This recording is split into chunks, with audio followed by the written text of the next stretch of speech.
I am here to talk to you about my Assistive Technology Assessment and the information I collected and the recommendations I made on my Assistive Technology report. An important note about my Assistive Technology Assessment is that this Assistive Technology Assessment was completed on an individual who utilized a visual impairment simulation application, as I wasn't able to complete an assessment on an individual who actually had a visual impairment.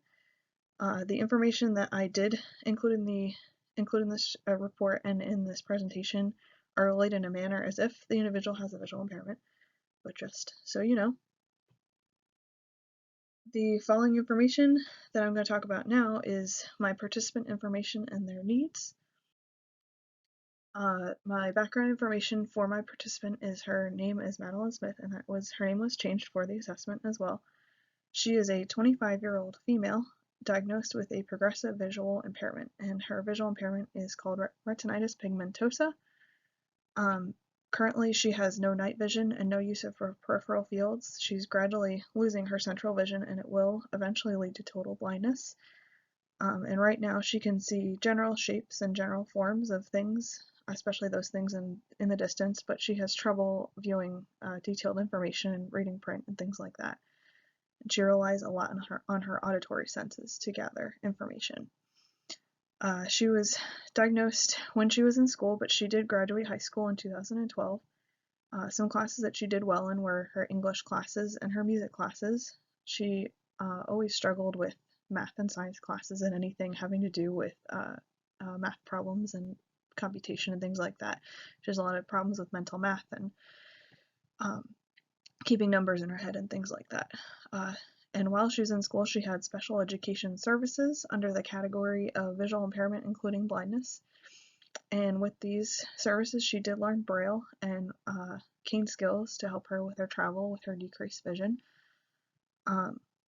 And as well, after she graduated from high school, she attended college and graduated with an English degree in 2016. She really enjoyed and had success with her English classes in high school, so she decided to continue her education with that field.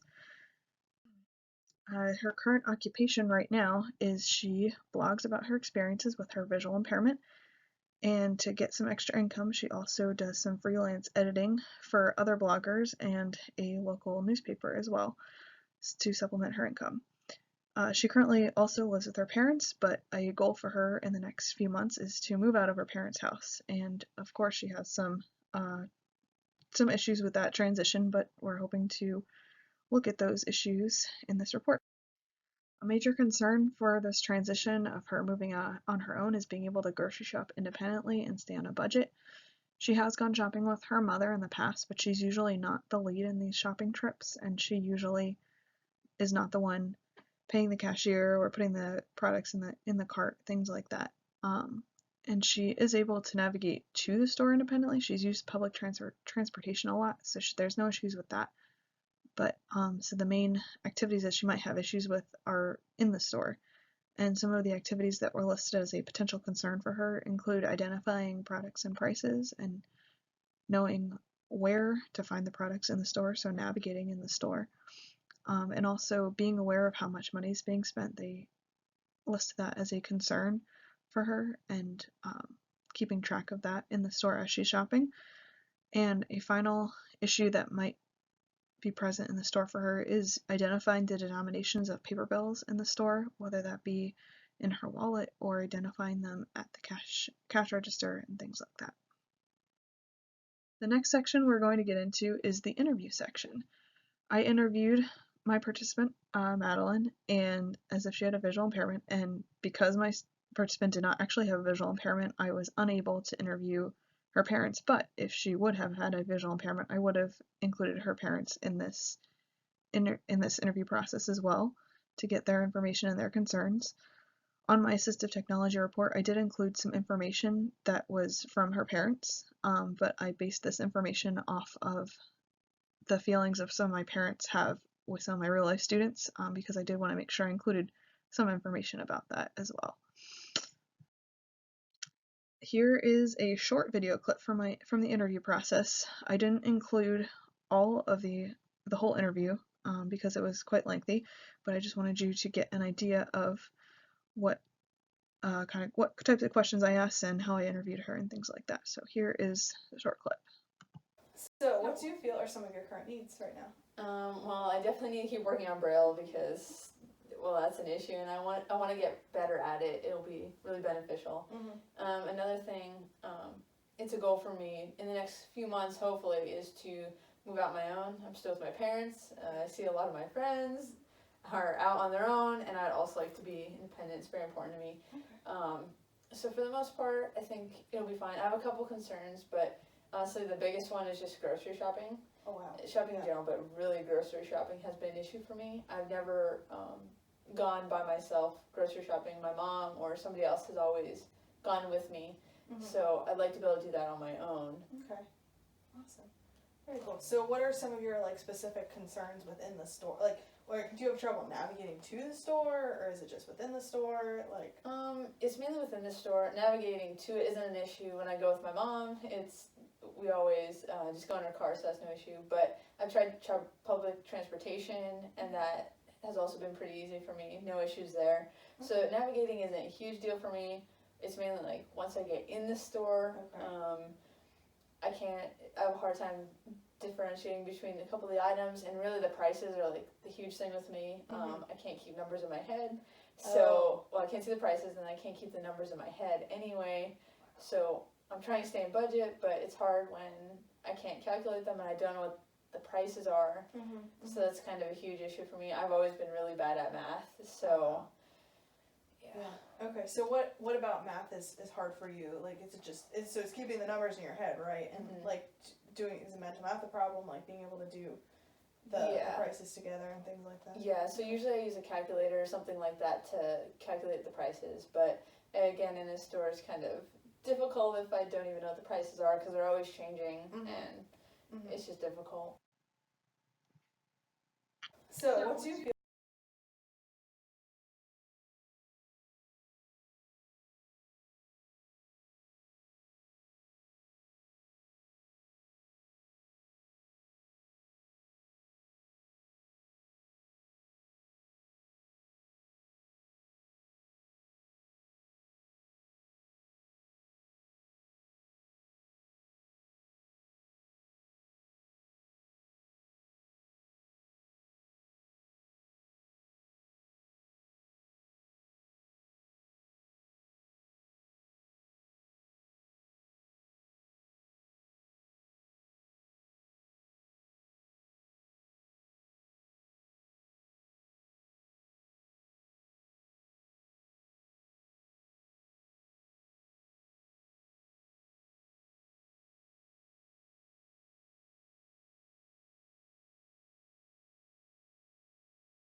Throughout the interview process, I did learn a lot about my participant and her needs, and to summarize some of the information you may not have seen because it didn't include the whole interview, I found out that some technology that she currently uses includes an iPhone with VoiceOver, and she uses the iPhone with VoiceOver to complete leisure activities like reading audiobooks and accessing some different apps such as like Facebook and Twitter and things like that. And she also uses a JAWS screen reader. A JAWS screen reader is a program that you can get on your laptop and it will read everything on the screen to you so that you don't need to visually access the screen. And she uses the JAWS screen reader mainly for work purposes. She uses it to type up her blog, edit others' blogs, and the newspaper editing that she does. So that's her main use of the JAWS screen reader at this point in time. And also an important note about her Braille access. She knows Braille, she learned Braille in high school as we talked about before, but at this time she feels it's not an efficient mode of access. She's slower in reading and identifying. She can, it just takes her a really long time, and especially for longer tasks she struggles with this. She's working on it and she's improving on her speed, but at this point in time she's mostly looking for an auditory mode of access for the technology options and suggestions provided. And as a part of my assessment, I also did a few observations on some of the tasks that she identified as potential issues in the store. So some tasks that were identified as potential needs in the store were identifying products, identifying prices, and identifying money as well. So in the area of identifying products, I gave her a few different products to identify, and she had difficulty visually identifying products with the same shape. So, for example, things like a milk carton and a dozen eggs, they have a very unique shape to them, and you can kind of tell them apart based on how they feel and by telling the basic colors of the device or of the product. But with identifying two different canned products, such as a can of chicken noodle soup and a can of cheddar cheese soup, she had difficulty visually identifying those products and telling them apart. So that was where the problem with identifying products came into play. She also had difficulty identifying prices. She was unable to visually identify prices of products with the usual font size of the prices that are found in stores. So that was something she could not do at all. And she also had some issues identifying money. She was able to tactually discriminate the coins based on the size and the texture of the sides of the coins. And she was able to visually discriminate paper money, but it did take her a while to be able to identify it and be able to get it in her field of view so that she could see it and get it close enough to her face that she could see it. But it was still a struggle for her to do that. And now we enter the recommendations section of my report, and these recommendations are general recommendations, and then I will get into more product-specific recommendations in the next section of the report. My first recommendation was for her to practice navigating the store with another person while they explain the layout of the store and what products are found in different aisles, and I would say to do it multiple times so that she can get it in her head about what products are found in what aisles. So in aisle 1 you find the cereal and the crackers, in aisle 2 you find the drinks and the canned products or whatever else is in those aisles. So just having someone verbally walk her through what's found in each aisle and what the layout is of the store might help her. The second recommendation I had for her was to create a shopping list before the trip and search for deals online before the shopping trip.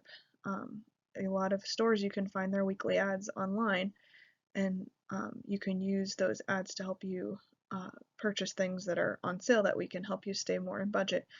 And searching those deals online, she'll be able to utilize the JAWS screen reader program that she has to read the ads, and it would be better than having her go to the store, find the ad, and try and read the ad in the store. So that might help her as well. My third recommendation was to consider shopping online and or using in-store pickup as a method of shopping.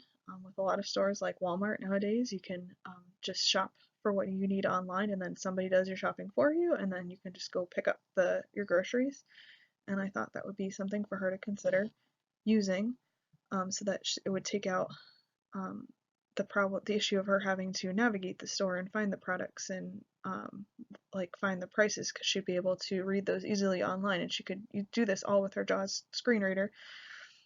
So this would be a better form of access for that, and it would take out a lot of issues. So that was something else for her to consider. My fourth recommendation for Madeline was to use a money folding technique to discriminate paper money, and I included a link for more information on this slide as well as in my Assistive Technology Assessment report. And I also included a picture on this slide and in my report to better explain what it is. People who are blind or visually impaired use the system to help differentiate the bills in their wallet. So they will keep $1 bills unfolded, they will fold $5 bills crosswise, they will fold $10 bills lengthwise, and then they will take $20 bills and they will fold it lengthwise and then crosswise. So then when they are looking for specific denominations of bills in their wallet, they can just pull out the folded bill as they need. So they'll pull out a crosswise folded bill for a $5 bill, and so on and so forth. The only thing with this is, though, you need someone to tell you what the bills are before you fold them, so that because it might be hard to differentiate that before you fold them, or use a device to tell you what the bills are before you fold them. My fifth recommendation was to look into any form of talking calculator as an application or as a separate device with earbuds. To help keep track of the amount of money that is spent in the store, and this was just a general recommendation. I have more product specific information coming up in my product information slides. My sixth recommendation was to look at applications with optical character recognition to help identify prices and products in the store.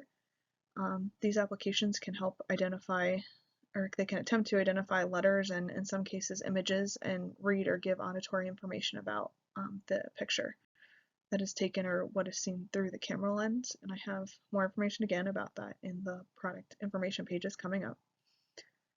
My seventh recommendation was to consider the use of a visual virtual assistance applications. These applications connect visually impaired users with a sighted user through the camera lens of the visually impaired user's phone. And so the sighted user can see what the visually impaired user is seeing through the camera on their phone, and the sighted user can provide some verbal feedback about the visual information in the environment, whether that be reading a product or a price, or helping the person navigate to a different place in the store, or helping them navigate to a different place in general. It doesn't have to be specific to a store, but that was something else to consider. My eighth recommendation was to look into an electronic money identifier, and these can be an application on your phone or a separate device, and it may provide a solution to identify the denomination of bills that Madeline gives or receives at the store, or even before the store when you're folding the bills, as I explained earlier. And now we enter the product information section, and in this section I included more specific product information as opposed to the general information that I just was talking about, so that Madeline has some ideas of different products that are out there. The first product I have is for Siri voice calculations, and Madeline already has an iPhone, so this product would be free on her iPhone, and she could use Siri to add up prices and keep track of the total cost of products. For example, she could say, what is $4.96 plus $2.05, and the Siri voice calculations would be able to tell her what the answer is, so she could keep track of how much she is spending at the store. And the vendor information is listed below. The next product I have is for the Resin 12-digit jumbo talking calculator with earbuds, and Madeline could use this calculator to add up prices in the store and keep track of how much she's spending, and the device already has earbuds, so she could better hear the auditory features of the device and what the numbers adding up and things like that. The cost is $29.95 plus shipping and handling, and the vendor information is listed below. The next device that I found was the Talking Pocket Calculator, and this is very similar to the Resin 12-digit jumbo talking calculator that I talked about in the previous slide, and you'd use this to add up prices in the store, and the cost is $14.55 plus shipping and handling, and the vendor information is listed below there. This calculator is a little bit smaller than the Resin 12-digit, which might be easier to carry around in the store. However, there's no input for earbuds, so you couldn't plug in earbuds, so it might be kind of difficult to hear what the calculator is saying in a busy, crowded store with a lot of people. So that might be an issue. The next product that I included in my report was the Seeing AI application. And this application provides optical character recognition to identify products and prices in the store. And there's also a money identifier on there as well.